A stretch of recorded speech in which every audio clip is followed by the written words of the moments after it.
તો નમસ્કાર ગુજરાત, સ્વાગત છે ફરી એકવાર આપનું આજના તાજા નવા હવામાન સમાચારની અંદર। ગુજરાત રાજ્યો પર સક્રિય બનેલી સિસ્ટમ હવે લાંબા સમય સુધી ગુજરાત રાજ્યમાં જેનું રાહ હતી એ સિસ્ટમ આવી ચૂકી છે। આજથી ગુજરાત ઉપર કડાકા ભડાકા સાથે ભારેથી અતિ ભારે વરસાદનું જોર વધવાને લઈને આવી રહ્યા છે સૌથી મોટા સમાચાર, કારણ કે વાદળોવાળી મોટી સિસ્ટમ લાઈવ જોઈ શકો મિત્રો તમે ગુજરાત રાજ્ય ઉપર આવી ચૂકી છે અને આજે તો અડધા ગુજરાત ઉપરનો જે વિસ્તાર છે ત્યાં આગળ આ સિસ્ટમ કડાકા ભડાકા સાથે ભૂક્કા બોલાવતી જોવા મળી રહી છે। અને હવે આજે આ સિસ્ટમ છે તેને કારણે ગુજરાતમાં આજે આખો દિવસ, આવતીકાલ અને પરમ દિવસ એટલે ગુજરાતમાં 3 દિવસ સુધી હવે કડાકા ભડાકા સાથેના વરસાદો જે છે તે તમને જોવા મળવાના છે, જેમાં સોમ, મંગળ અને બુધ એટલે 10, 11 અને 12 અને અમુક ભાગોમાં 13 તારીખ દરમિયાન પણ ગુજરાત રાજ્ય ઉપર જોવા મળશે અતિ ભારે કડાકા ભડાકા સાથેના વરસાદો। તો મિત્રો બંગાળની ખાડીના તટીય ક્ષેત્રોમાંથી ધીમે ધીમે આ સિસ્ટમ આગળ વધી રહી હતી। 5 થી 6 તારીખથી જ મિત્રો આ સિસ્ટમ સક્રિય હતી, પરંતુ ગુજરાતમાં જે 8 તારીખે આવવાની હતી એ સિસ્ટમ 9 તારીખે આવી। 9 તારીખે પણ ગુજરાતના ઘણા બધા જુદા જુદા ક્ષેત્રોમાં વરસાદે ભૂક્કા બોલાવ્યા છે અને હવે વારો છે 10 તારીખનો। 10 તારીખ અને સોમવારે પણ વહેલી સવારથી જ વરસાદ શરૂ છે ગુજરાત ઉપર। અને હવે આજે મિત્રો કાળા ડિબાંગ વાદળોના ગોટા છે ગુજરાતમાં આજે 10 તારીખ બપોર પછીથી લઈને સાંજ સુધી અને ત્યાર પછી 11 તારીખ અને મંગળવારે પણ મિત્રો બપોર પછીથી લઈને રાત્રિ સુધી ગુજરાત રાજ્ય પર ભૂક્કા બોલાવાના છે, જેના વિશે આજના વિડીયોમાં આપણે વિસ્તારથી વાત કરવાની છે। મિત્રો આજના વિડીયોમાં આપણે જાણીશું તો 10 તારીખ બપોર પછીથી લઈને 11 તારીખની બપોર સુધી કયા કયા જિલ્લામાં પડશે કેટલો વરસાદ એ જાણીશું।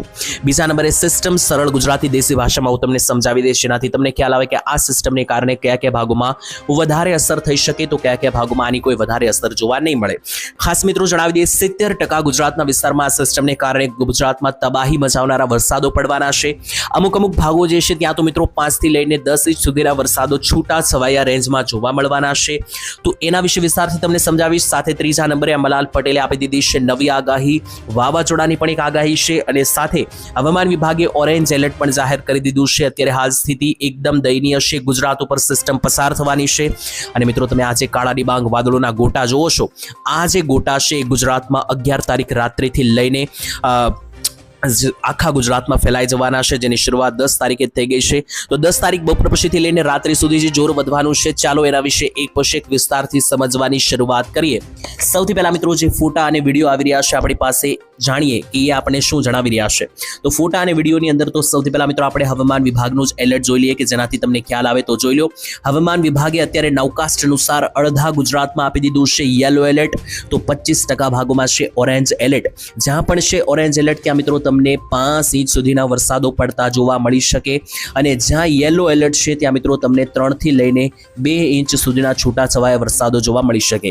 તો ઓરેન્જ એલર્ટ કઈ કઈ જગ્યાએ છે જોઈ લો મિત્રો। ઓરેન્જ એલર્ટની વાત કરીએ તો સૌથી પહેલા ઉત્તરથી લઈને મધ્ય ગુજરાતમાં ઓરેન્જ એલર્ટ છે, જેમાં ખાસ અહીંયા તમે જોઈ શકો છોટા ઉદેપુરથી માંડીને મિત્રો ઓરેન્જ એલર્ટ શરૂ થાય છે। તો છોટા ઉદેપુર, દાહોદ, ગોધરાના વિસ્તાર, તેનાથી ઉપર જઈએ તો મહીસાગર, અરવલ્લી અને સાબરકાંઠા આ જિલ્લાઓની અંદર ઓરેન્જ એલર્ટ છે, એટલે અહીંયા મિત્રો જે છે તે ખાસ ભારે એલર્ટ રહેશે વરસાદનું। ઘરની બહાર નીકળતા પહેલા એક વખત સ્થિતિ જોઈ લેજો। અને ગુજરાતના આ જે ઓરેન્જ એલર્ટવાળા ભાગો છે મેં તમને જિલ્લા જણાવ્યા, આ 6 જિલ્લાની અંદર ગુજરાતમાં જે છે તે તોફાન સાથે અને પવન સાથેના અતિ ભયંકર વરસાદની આગાહી જે છે તે દર્શાવવામાં આવી છે। આના સિવાય યલો એલર્ટની વાત કરીએ તો જ્યાં પણ યલો એલર્ટ છે ત્યાં પણ આગળ તમને જે છે તે દયનીય પરિસ્થિતિઓ જોવા મળી શકે।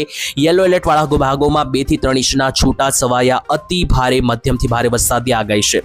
તો યલો એલર્ટ સૌરાષ્ટ્રના બોટાદ, તેની સાથે સાથે સૌરાષ્ટ્રનું સુરેન્દ્રનગર, બોટાદ, મધ્ય ગુજરાતનું અમદાવાદ, મધ્ય ગુજરાતનું આણંદ, વડોદરા, પંચમહાલ, ખેડા, ઉત્તર ગુજરાતનું મહેસાણા, બનાસકાંઠા, પાટણ, તેની સાથે દક્ષિણ ગુજરાતમાં આવી જાવ તો ભરૂચ, સુરત, નવસારી, વલસાડ, નર્મદા, તાપી અને ડાંગ આ જિલ્લાઓમાં આપી દેવામાં આવ્યું છે યલો એલર્ટ। તો આ જેટલા પણ વિસ્તારોમાં એલર્ટ છે બધા જ ભાગમાં તમારે સાવચેતી રાખવી પડશે, કારણ કે ગુજરાતની અંદર વરસાદી સિસ્ટમના ભાગોમાં ભૂક્કા બોલાવા જઈ રહી છે। ત્યારે આની સાથે તમે લાઈવ જોઈ લો મિત્રો સિસ્ટમનું લોકેશન, એ હું તમને પછી જણાવું। પહેલા જુઓ મિત્રો વરસાદ જે પડ્યો છે એના લાઈવ ફોટા। તો 9 તારીખે મિત્રો જો ભાવનગરમાં જોરદાર વરસાદ પડ્યો તળાજા પંથકમાં, અને એની સાથે સાથે આ તમે જુઓ તો ગીર સોમનાથમાં પણ ભૂક્કા બોલાવ્યા છે અને 10 તારીખે વહેલી સવારથી પણ વરસાદો ગુજરાતમાં ધબધબાટી બોલાવતા જોવા મળ્યા છે। એની સાથે મિત્રો પવનને લઈને પણ ઘણી બધી અપડેટ આવી રહી છે। ખાસ તો મિત્રો જોઈ લો ગુજરાતમાં આજે રાત્રિથી પવનની ગતિવિધિઓ ખૂબ જ ફાસ્ટ થઈ જવાની છે. 48 થી 54 કિલોમીટર પ્રતિ કલાકના પવનો છે. મેઇન લો અત્યારે ભારત ઉપર કેટલી સિસ્ટમ છે તેનો પણ આ નકશો છે. અહીંયા ગુજરાત જોશો તો આ પીળા સર્કલમાં આવેલું છે. અહીંયા ટોટલ મિત્રો 2 સિસ્ટમ છે. પહેલી મિત્રો છે આ LPS સિસ્ટમ એટલે લો પ્રેશર એરિયાની સિસ્ટમ, બીજી છે અપર એર સાયક્લોનિક સર્ક્યુલેશન. એટલે ટોટલ 2 સિસ્ટમ અત્યારે આખા ભારતમાં તબાહી મચાવી રહી છે. એમાંથી જે આ પહેલી સિસ્ટમ છે LPS સિસ્ટમ, તેને કારણે ગુજરાતને અસર થઈ રહી છે. એ સિસ્ટમનું કેન્દ્ર બિંદુ મધ્ય પ્રદેશ અને ગુજરાતની બોર્ડર પાસે કે જ્યાં દાહોદ ગોધરા આવેલું છે ત્યાં ભોપાલ પાસે કેન્દ્ર બિંદુ છે. અને એ સિસ્ટમને કારણે આખા ગુજરાતમાં આજથી જ કડાકા ભડાકા અને સાથે પવન પણ જોઈ લો મિત્રો તો દક્ષિણ ગુજરાતથી લઈને જે પૂર્વીય મધ્ય ગુજરાતનો ભાગ છે જ્યાં ગોધરા, દાહોદ, છોટાઉદેપુર, ભરૂચ, નર્મદા, તાપી, ડાંગ, સુરત આ બધા જે વિસ્તારો છે દક્ષિણ મધ્ય પૂર્વીય ભાગોના, અહીંયા મિત્રો તમને 40 થી લઈને 50 કિલોમીટર પ્રતિ કલાકના પવનો જે છે તે તમને હાલ અહીંયા જોવા મળી શકે. તો આની સાથે મિત્રો લાઈવ સિસ્ટમ પણ હવે તમને જણાવી દઉં તો જોઈ લો હવામાન વિભાગે લાઈવ ફોટો મૂક્યો છે અત્યારે ગુજરાત રાજ્ય ઉપર. આની અંદર આપણું ગુજરાત છે આ લાલ કલરના ફોટામાં, અને ગુજરાત ઉપર તમે જોશો તો કાળા ડિબાંગ વાદળોનો આખો ગુચ્છો આવી ચૂક્યો છે. આ એ જ મિત્રો આપણી LPS સિસ્ટમ છે. અને બીજી બાજુ જોઈ લો તો આ CC એટલે સાયક્લોનિક સર્ક્યુલેશનની એક સિસ્ટમ અપર એર સર્ક્યુલેશન બનાવી રહી છે. એ બંગાળની ખાડીમાં છે. બંગાળની ખાડીની કારણે ગુજરાતમાં અત્યારે હાલ કોઈ વરસાદની પરિસ્થિતિ નથી, પરંતુ જે LPS સિસ્ટમ બનેલી છે MP અને ગુજરાતના તટીય ક્ષેત્રો તરફ, એને કારણે ગુજરાતમાં ભૂક્કા બોલાવનારી સિસ્ટમ, અને આ સિસ્ટમથી જાણે ડર લાગે એવી સિસ્ટમ છે. કારણ કે આ ગુજરાતમાં વહેલી મોડી પણ મિત્રો 4 થી 5 દિવસની મહેમાન બનશે. એટલે 10 તારીખથી શરૂ થઈ છે તો 10, 11, 12 અને 13 આ 4 દિવસો વધારે જોર રહેશે. 14 અને 15 પછી ધીમે ધીમે એના પાછોતરા જે વરસાદો છે એ પણ આ સિસ્ટમ આપી શકે. તો જે સિસ્ટમની રાહ હતી આવી ચૂકી છે. ગુજરાતવાસીઓ પહેલા 10 દિવસ થોડા મોડા ગયા છે આ મહિનાના, પરંતુ હવે 10 થી 20 તારીખ ભરપૂર વરસાદ છે ગુજરાતમાં. એની મિત્રો જે છે તે પૂરેપૂરી ગેરંટી રહેવાની છે. કારણ કે અત્યારે હાલ મિત્રો હું તમને મધ્ય ઉત્તર ગુજરાતની તો ગેરંટી આપી શકું, કારણ કે ઉત્તર અને મધ્ય ગુજરાત ઉપર તો અમને લાઈવ વાદળોના ગોટા જોવા મળી રહ્યા છે. દક્ષિણ ગુજરાતમાં પણ ઝાપટા દેવા મળી રહ્યા છે. સૌરાષ્ટ્ર અને કચ્છ ઉપર હજુ વીમો છે. ત્યાં મિત્રો આવનારા સમયમાં કઈ રીતનો આકાર લેશે સિસ્ટમ એને આધારે હું તમને જણાવતો રહીશ. તો ચેનલ સાથે સબસ્ક્રાઇબ કરીને જોડાયેલા રહેજો, જેથી કરીને દરરોજની અપડેટ, કામના સમાચાર તમારા સુધી દરરોજ પહોંચતા રહે.